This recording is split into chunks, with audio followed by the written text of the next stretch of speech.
Hey, good evening.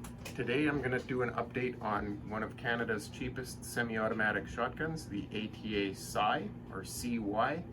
I've owned it for 3 years now, and I feel like it's time to do a review. It has between 4,500 and 5,000 rounds on it, and I wanted to give everybody an update on it that's inquired about it and been interested in how this gun has performed during my ownership.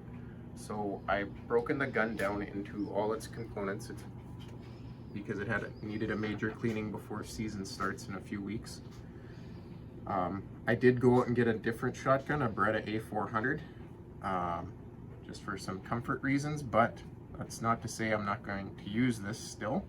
And it's still very much a functional gun, so I just wanted to go over some of the components that have had some issues, some things that I've done to upgrade it to make the gun more comfortable, and an overview on the wear that's taken place over the 4,500 to 5,000 rounds. So I'll get right into it. The main component that has had some wear or damage done to it is the heavy piston. This is a dual piston gun, so when you're running hunting loads you need to run the heavy piston, which is this one, and it does have some scoring on the neck of the piston. I can get a fingernail in there, and actually there's small cracks in it.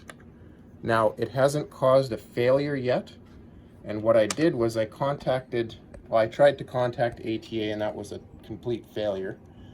I actually think they sold my email to some sketchy telemarketing company in Turkey, but I called Weatherby and got a hold of them, and then they sent me to their Canadian rep, who's based out of Quebec, and I was able to get a backup brand new heavy piston.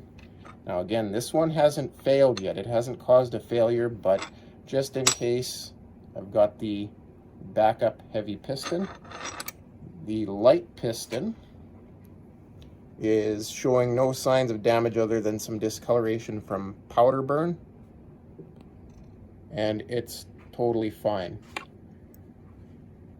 Next up is the bolt. Everything's fine here, no firing pin issues. The extractors and ejection on this gun is still fantastic, even with super light loads. The one thing that has changed now is this gun will cycle on the light piston 7/8 ounce loads at 1,250 feet per second or faster, which, you know, it's recommended 1 1/8 for most applications. Again, this portion of the gun is fine. There's no visible wear. The coatings have held up really well. I'll put those back there. The other small issue with this firearm has been the shell elevator.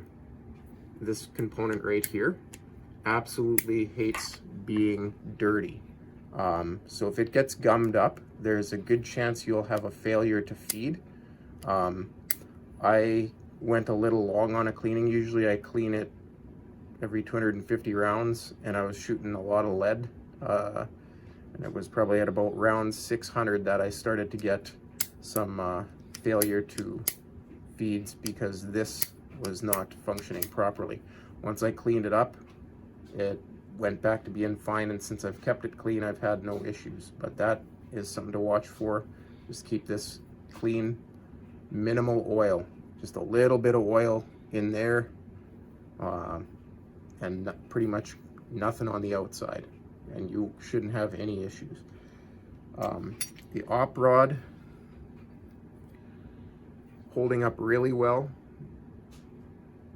Little bit of the coating starting to rub off, but again, 4,500 rounds plus, this is pretty phenomenal for a gun that's $600 Canadian. Going to the barrel, I wanted to highlight something on this because this gun has seen quite a bit of use. When it gets shiny, I use this product here. It's called Dull Coat, and because this was a cheap gun, I figured, what the heck, I'll try it, see if it works, and it does take the sheen down on the gun. It's used in modeling, which is, I made this probably in 1998, so don't judge me too harshly on that. But basically I dull coated the foregrip and the barrel last season, and I did it again for this year. So it'll last the season, and it wears off, then you put it on again, and it just keeps the glare off the end of your gun. Get into the receiver, and again, the mag tube for 4,500 rounds plus is holding up really well. The interior of the gun, I don't know if it's going to be able to be seen, but I will try to get a light in there. But again, the coating's held up fairly well. There's a spot kind of right at the back. Yep, that's right, where it's got a little bit of a divot in it from the bolt hitting it, but it's nothing detrimental to the function of the gun. And I think that's pretty much it for the internal components. So what I'm gonna do is I'm gonna put the gun back together again and then talk about some of the upgrades that I did to make the gun more comfortable to shoot. Okay, I'm gonna talk about some of the upgrades that I did to an ATA Psi, also available as a Weatherby SA08. And I'll start off at the back. So the factory recoil pad is okay for a budget gun, and it has a nice profile, typical basic recoil pad. I found a limb saver in a bargain bin in Canadian Tire for 10 bucks, which is $7.50 US. So I figured, yeah, I'll put the limb saver on, and it's a little bit wider, which probably helps disperse the recoil as well, and then it's also quite a bit squishier. I added a softer comb too because I have a hollow, skinny face, so that helped just kind of nestle in to my cheek a little bit better.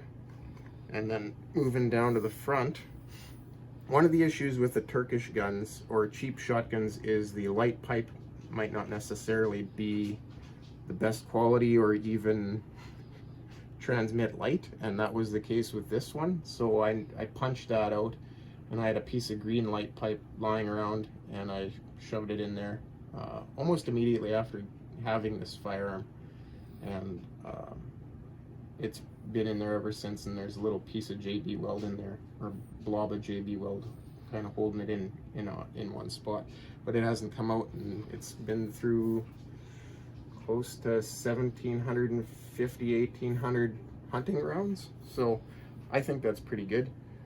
This gun was threaded in the mobile choke pattern. Now, the issue with ATAs is sometimes they're mobile threaded, sometimes they're their own weird, funny choke, and sometimes they're a wind choke. So there's really no standard on what kind of choke system you're gonna get with this, but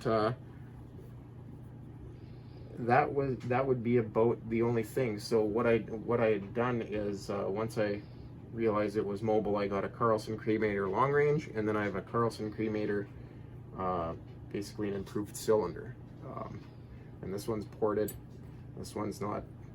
It just happened to be this one was cheaper than the non-ported one, so I picked up the ported because everything's about budget on this one.